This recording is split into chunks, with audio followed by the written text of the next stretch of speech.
What's up, fam? Welcome back to the garage. I am back in the garage. It has been over a year since I've done a Talking Heads video like this where I've talked about a current release or really anything outside of my audio podcast, which of course all the links are down below if you want to check that out, as there is episodes every single week. But I'm making a commitment as we get closer and closer to the new year because, of course, we are in awards season. It's that time of year that all of us movie fans really, really love. And I got to start talking about some movies because I'm getting excited for some of the potential nominations. We just had the Film Independent Spirit Awards nominations, which really excited me, some of the ones that got mentioned there. So a movie I just saw, and I do these rapid reaction movie reviews. So it won't be very long, it'll be brief, and it will be spoiler free. But I'm going to talk for a few minutes about a film that I just saw called The Menu, and I freaking loved it. A couple travels to a coastal island to eat at an exclusive restaurant where the chef has prepared a lavish menu with some shocking surprises.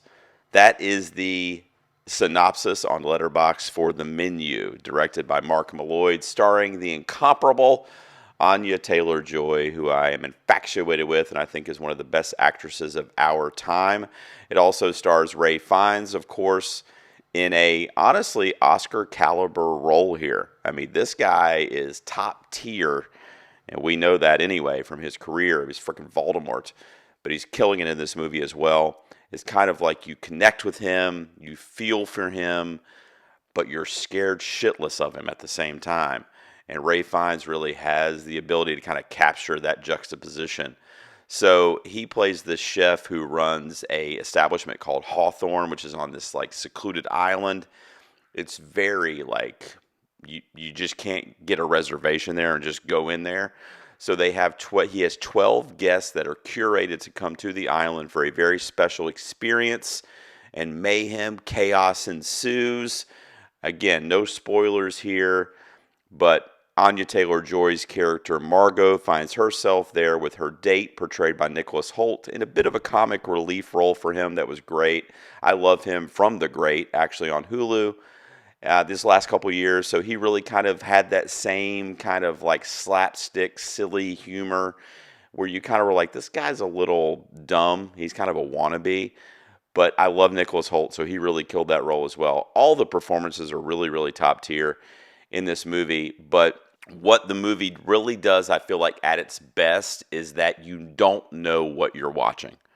There's a lot of twists and turns, and there's a lot of balance that I felt like was handled really, really well between comedy, a little bit of horror, definitely some thriller, and some drama built in there as well. And the actors just flawlessly carried this. And they nailed it. Great direction here, great set design. It was a beautiful movie. This movie was freaking hilarious, guys. Like, this was a black comedy. Like, if you look up black comedy in the dictionary, at least in the last, like, 10 years, this is a defining movie for that quote-unquote subgenre of dark comedy.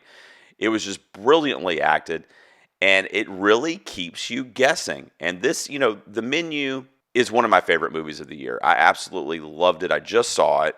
So I'm coming up late in the year. So it could be some recency bias, but I love the brilliant blending of all those different genres I mentioned, particularly comedy and the horror thriller aspects. I also loved all the performances, and the direction was top tier as well. So I highly, highly recommend that you see The Menu as soon as possible. And it's one of those movies that the less you know about it, the better. That gets, that comment gets regurgitated and used way too many times. But this is actually the case. I did not know a lot about this movie. In fact, I didn't even really know it was a thriller from the trailers, to be honest. I just love Anya Taylor-Joy. I knew I wanted to see it. And I had a day off work. I've been going to see movies on every free day I have to get ready for award season. And this one floored me. Absolutely stellar. I cannot recommend it enough. Let me go ahead and give you my rating. This is the first video I've done in a year. I'm probably a little rusty. If you haven't seen The Menu, I hope I've talked you into going to see it before it leaves theaters. Definitely, if you don't get a chance to see it when it comes on streaming, I'm not sure when that's going to be, but I will be rewatching it as soon as it is available to watch at home. My rating for The Menu is a 9 out of 10, a near flawless picture. The movie is thrilling, it is hilariously funny, and it keeps you guessing as to what it is. You're watching it going, what is this movie? How am I supposed to feel about this film and these characters? And I feel like that's just such a great ruse, and it really was just an awesome, awesome experience to see in the theater with a crowd of people. Hopefully you will get a chance to do so. Guys, that's it. We'll see you guys soon, as I plan to do a lot more of these rapid reaction movie reviews as we get into award season. Guys, thanks for tuning in. I'll see you next time in the garage.